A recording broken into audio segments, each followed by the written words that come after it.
காட்டுக்கே ராஜாவான சிங்கம் விலங்குகளின் நலன் கருதி எல்லா அனிமல்ஸையும் ஒரு டீமாக பிரித்தாங்க. அதில் ஒரு டீமில் யானை, மான், குதிரை, குரங்கு, ஆமை இந்த 5 பேர் ஒரு டீமில் இருந்தாங்க.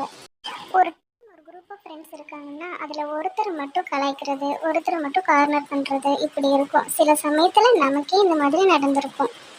அதே மாதிரி ஆமையை மட்டும் எல்லாரும் கலாய்ச்சிட்டே இருக்காங்க. நீ மெதுவாக உருண்டு வரத்துக்குள்ள விடிஞ்சிரும். உன்னை போய் எங்கள் டீமில் போட்டுட்டாங்க. மேலே ஒரு ஓடு, நடக்கிறதும் ஸ்லோ, நீ எதுக்கும் லாக்கி இல்லை, உன்னை வச்சுட்டு என்ன பண்ணுறதுன்னு தெரியல, அப்படி இப்படின்னு ஏதாவது ஒன்று பேசிகிட்டே இருந்தாங்க. ஆமையை அழ வச்சுட்டே இருந்தாங்க. ஒரு நாள் 2 வேடர்கள் காட்டுக்குள்ள வந்துட்டாங்க. ஒரு வேடன் இந்த சைட்ல இருந்து துப்பாக்கியால சுடுறான்.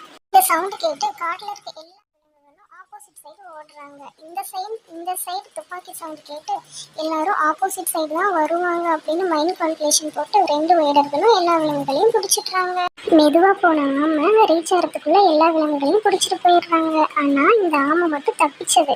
ஒருத்தங்க கிட்ட இருக்க குறையாலையும் ஒரு நல்லது நடக்கலாம் இல்லையா? அதனால நம்ம யாரையும் கஷ்டப்படுத்தி பேசக்கூடாது.